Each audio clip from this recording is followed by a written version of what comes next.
Ladies and gentlemen, it's a thrill for us and quite an honor to introduce our first guest this evening. Please welcome the 44th President of the United States, Barack Obama.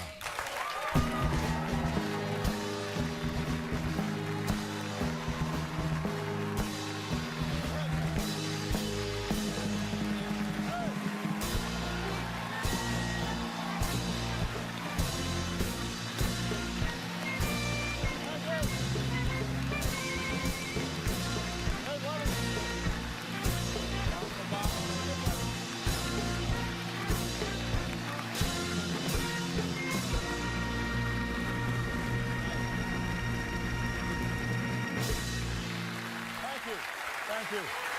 Thank you. Thank you. Thank you. Thank you so much. Thank you. Thank you. Wow. Wow. I'll just say this. When I say the words, ladies and gentlemen, Barack Obama, President of the United States, and I look over, and it's you walking over here, I get a little, kind of a thing. It's overwhelming. Well, I feel kind of overwhelmed. I am so honored to be one of your last guests. Now, let me ask you about that. That's a big deal. I was thinking about this today. Many days when I wake up and I find out what I have to do during the day, there's a couple of things where I say, oh, God. Now, are you saying that's how you felt this morning? No, I'm saying this.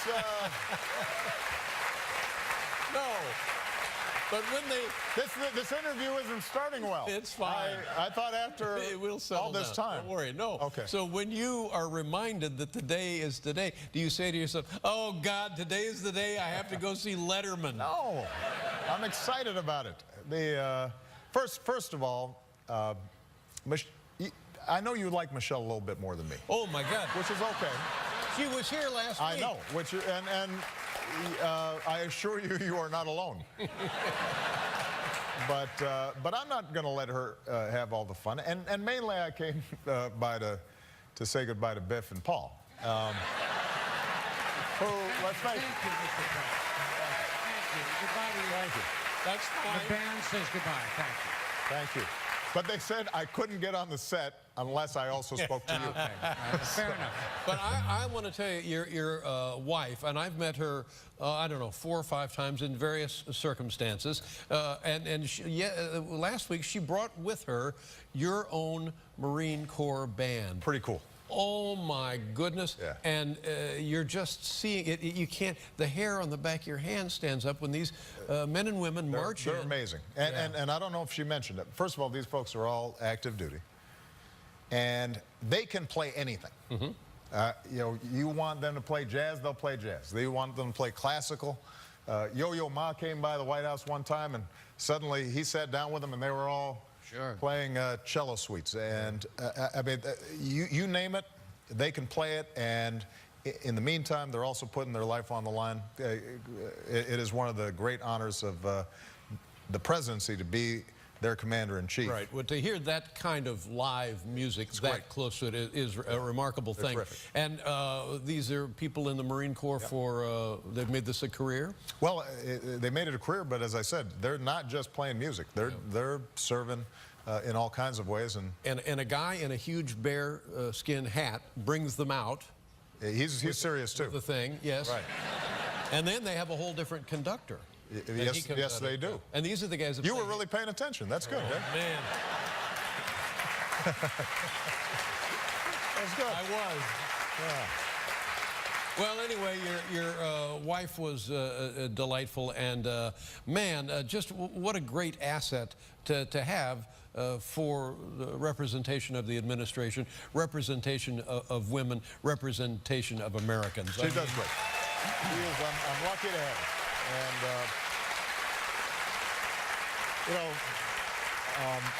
And and I'm sure she talked about everything she's doing for military families, which has become such a passion for her.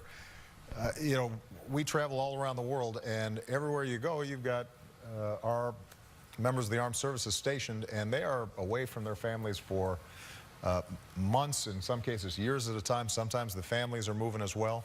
The kids are adapting all the time to new circumstances, and they are great ambassadors for us. But part of Michelle's mission is to make sure that we're standing by them. Right. When they come home, we've got to make sure that they've got the kinds of benefits that they've earned, that their housing, child care, all those things are taken care of. And her and Jill Biden have done a great job on that. It's an easy mistake. Yes, absolutely. It's an easy mistake to believe or to assume that once they come home and are no longer in uniform and defending our country, that their lives will be just fine again. Well, and you know, we've got a lot more work to do. Because of the length of the Iraq War, the Afghan War, we've got well over 1 million people who are coming back. And they are incredibly talented. Part of our mission is to communicate to employers. If you want to get the job done right, hire a veteran, because they will do it they come, like yeah, nobody's business. they're ready to go. They're ready to go. Ready to go. Ladies and gentlemen, we'll continue with the President of the United States, Barack Obama. Thank you.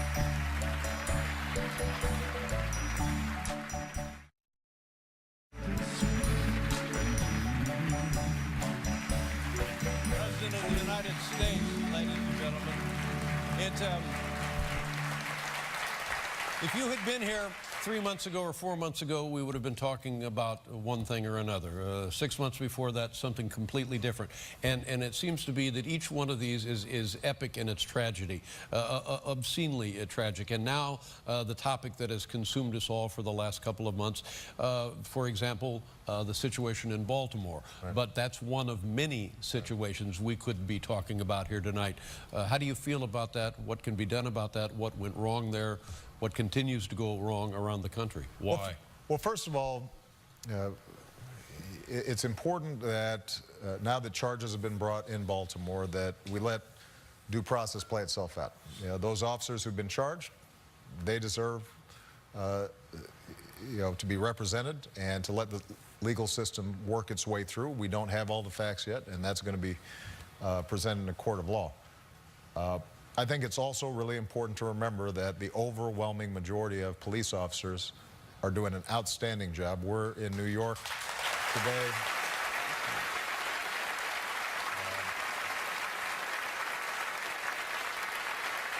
We're in New York today where a young officer lost his life doing his job, and you know, families, officers all across the country every day, they're wondering, is my loved one going to come home? And so they've got a really tough job. What we also know, though, is that for far too long, for decades, you have a situation in which too many communities don't have a relationship of trust with the police. And if you just have a handful of police who are not doing the right thing, that makes the job tougher for all the other police officers out there.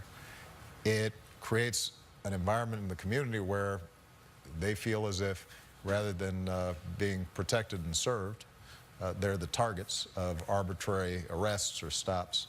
And so our job has to be to rebuild trust. And we put forward a task force made up of police officers, but also young activists who had been protesting in Ferguson or here in New York.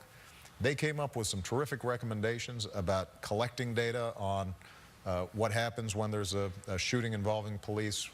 What are we doing in terms of things like body cameras? And so there's some very practical, concrete things we can do to make the system work better. But, and this is something I reminded people of the other day, this is not just a policing problem. What you have are pockets of poverty, lack of opportunity, lack of education, all across this country. And too often we ignore those pockets until something happens. And then we act surprised, and the TV cameras come in. And essentially we put the police officers in a really tough spot where we say to them, just contain the problem. And so if young African-American men are being shot, but it's not affecting us, you know, we'll just kind of paper that over. And part of the message that I'm trying to deliver is, look, you've got a crisis in these communities that's been going on for years, where too many young people don't have hope, they don't see opportunity, there aren't enough jobs. We've created a an approach to drugs that leads to mass incarcerations. So then you have no father figures in these communities. When those folks get out of prison, they can't get a job because they got a felony record.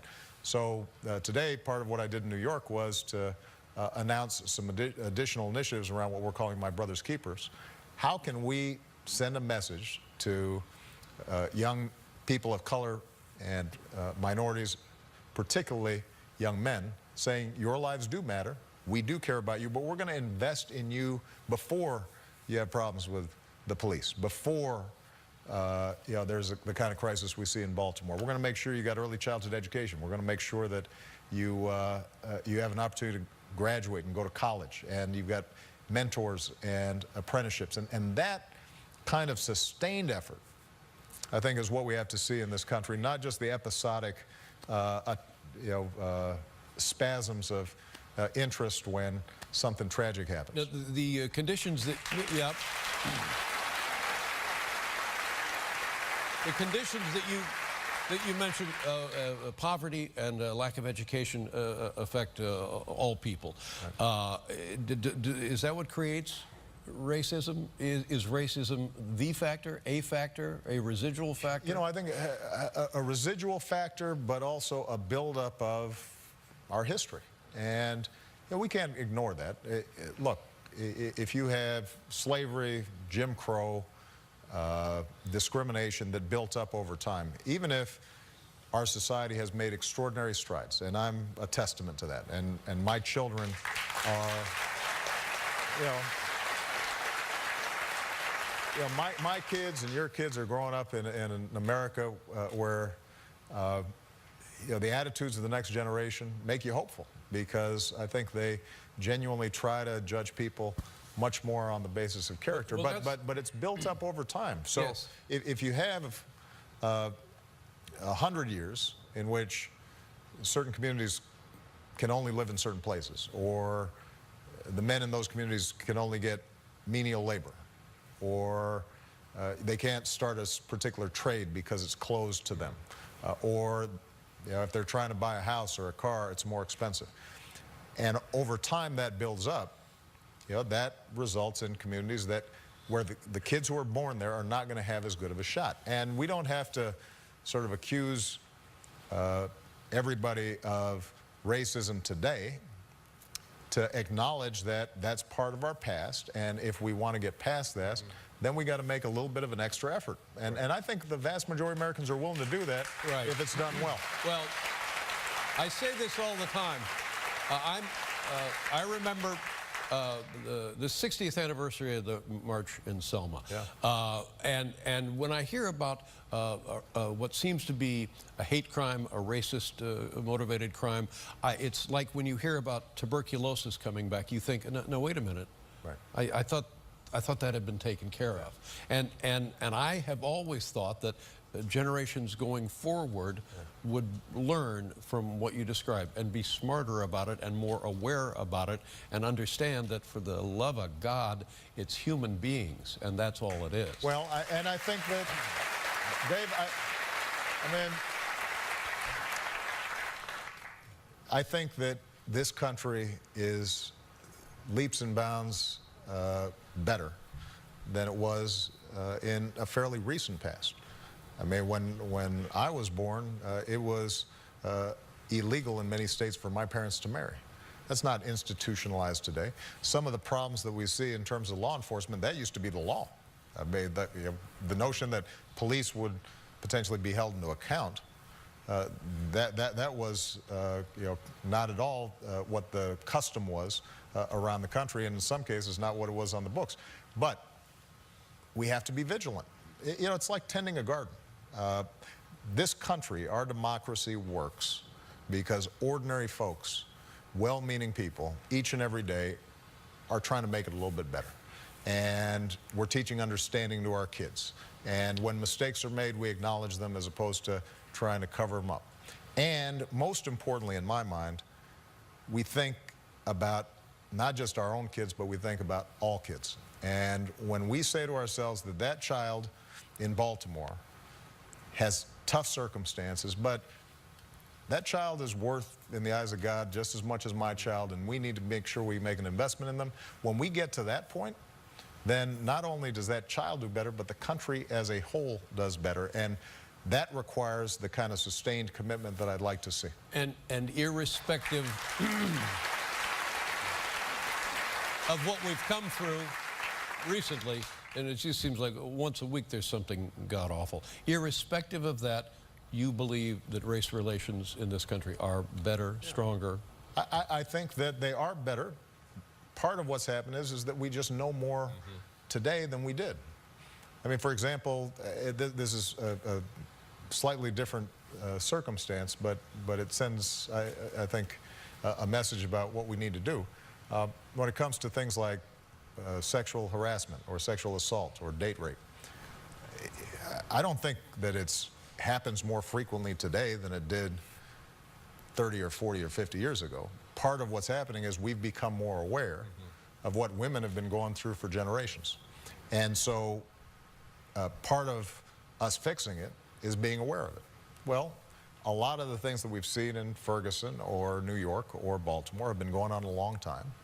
We're more aware of it, in part because when you see something on video, it's a lot harder to deny. And communications have improved. And that's a good thing, because the first step in curing any problem is being able to diagnose it and acknowledge it and not hide from it. And we still have racism in our midst. We still have problems of ignoring poverty in our midst.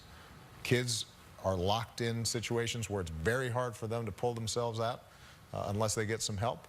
And the more we're aware of it, we can solve it. The one thing I know about America is that when we decide to solve a problem, we can solve it. And this is solvable, and I think the vast majority of people want to solve it.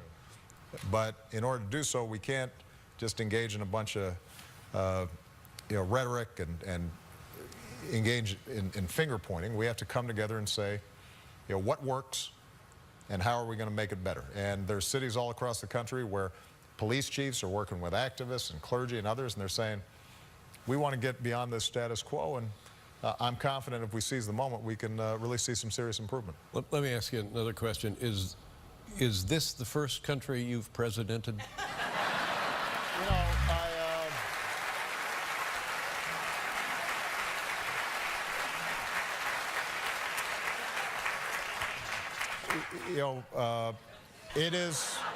It is, I suspect, the first and last country that I'm presidenting. Right, I am, unlike late night talk show hosts, I am term limited. Oh, wait a minute. We'll be right back with President Barack Obama.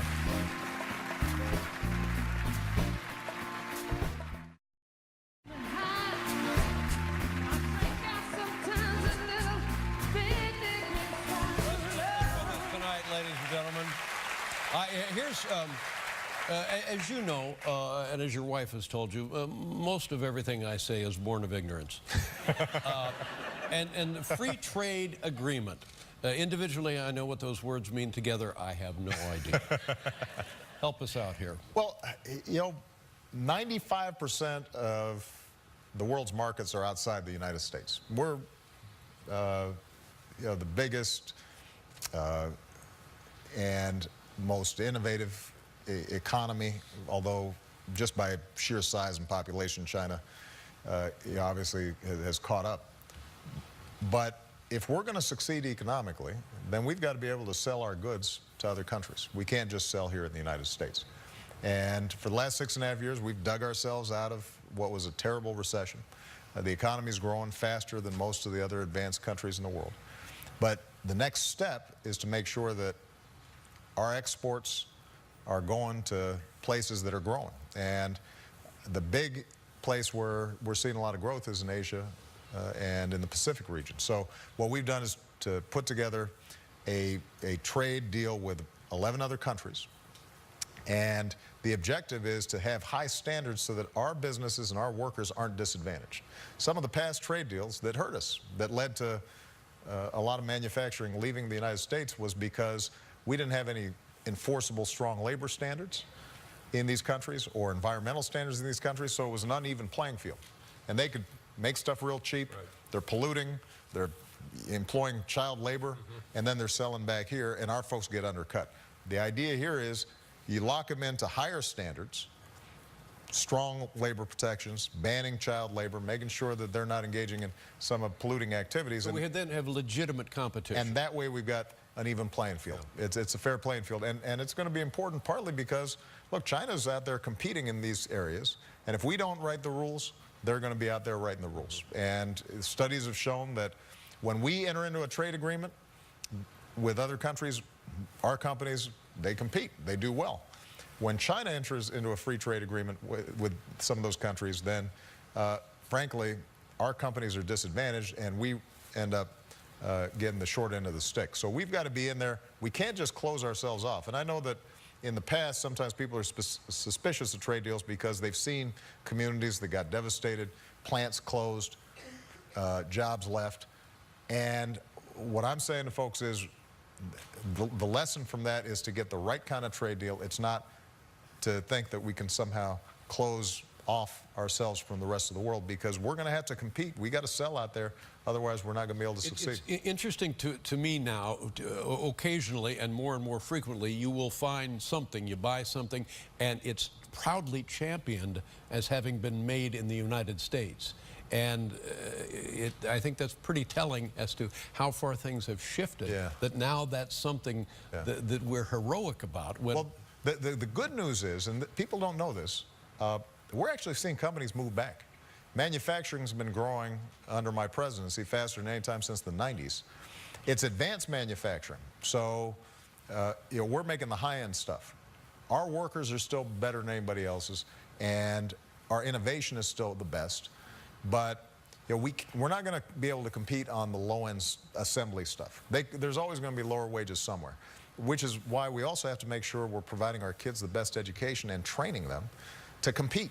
Because what they need to be doing is you know, figuring out how to work a computer or a very complex piece of machinery to make advanced stuff as opposed to the low-end stuff. But we're succeeding at that, partly because we got great workers, we got great universities.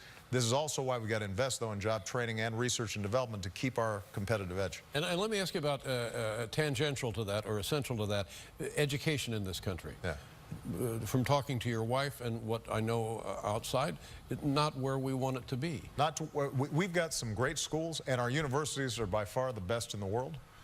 But too many of our kids are not up to the levels that we're seeing internationally. And you know, the first thing to do is to make sure we're honoring our teachers, treating them like the professionals that they are, paying them a decent salary.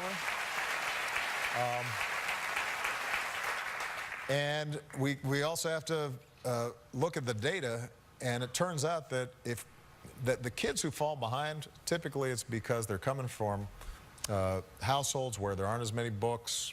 You know, maybe their parents didn't have educational opportunity.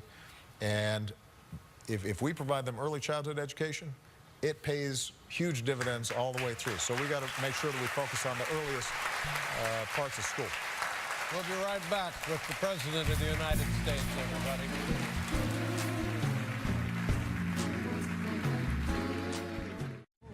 What can I do?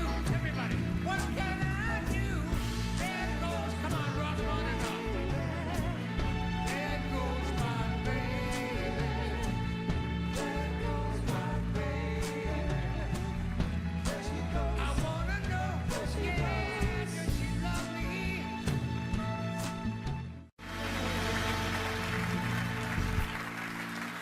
I guess it's like 2 years plus till the election, and you don't have to really get in that melee. You will a bit here and there, but it must be relaxing to know that you're not out there on the front line. And second part, what will you do when you leave the White House? Well, first of all, Dave, it is less than 2 years.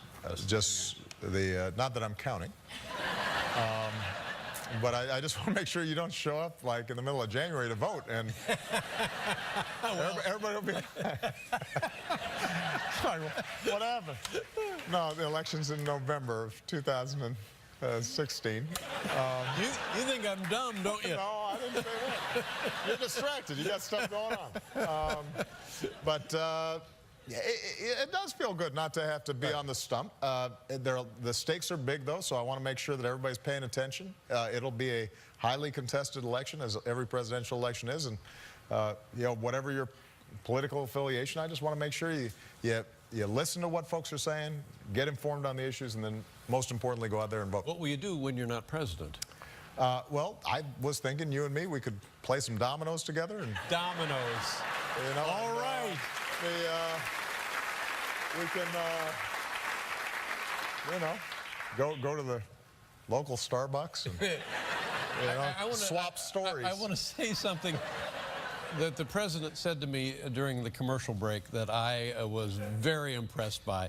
He said to me, "So when you retire, what are you planning?" He says, He says, like me. He says, when I leave the office, he says, I plan on taking a month off. I said, are you kidding me? After 8 years of this, you're only taking a month off? Oh my goodness! Well, I'll be a pretty young guy when I get out of here. I mean, I'll be 55, and Malia will be in college, but Sasha will still have a couple of years left. And Michelle and I think, are going to continue to want to do the things that we care about in a different capacity. So we hope to be able to help young people get opportunity. We hope to continue to help our military families. I hope that I'll be able, on issues like climate change that are generational challenges, to lend my voice, and most importantly, to encourage people to continue to get involved in politics. And but I really like the idea of playing some dominoes with you. I'll play dominoes. I'm pretty good. I know you think I'm no good at dominoes, but I'm pretty good at dominoes. And I plan to teach law at Columbia. Oh, that's good. That's good. That's good. I'd be interested in sitting in on that class. That'd be a hoot. Well, there you go. I mean, for heaven's sakes. I don't know quite what to say by expression of gratitude here. It's particularly meaningful to me because I think, like most Americans, we feel we know you. You've been kind enough to be here many occasions. Your wife has been here many occasions. And you hosted us at your home in Washington, D.C. And all of these have been very meaningful to me and to my family. And I can only wish you all the best in life. Well, Dave, let me just say this, and I mean this sincerely. And I know I speak for Michelle. She probably had a chance to say it herself. We've grown up with you. The country, I think, has, after a tough day at the office or coming home from work, knowing you've been there to give us a little bit of joy, a little bit of laughter, it has meant so much. And you're part of all of us. And so thank you very much. But you've given us a great gift, and we love you. You were very funny at the correspondence I'm a pretty dinner. funny guy. I'm pretty funny. Because I learned watching you. No. So, now, do you have guys writing that stuff? No. No. I came up with it all myself. I meant what I said. We love you, Dave. I love really you do. as well. God bless you, Mr. President. Thank you. President Barack Obama, ladies and gentlemen.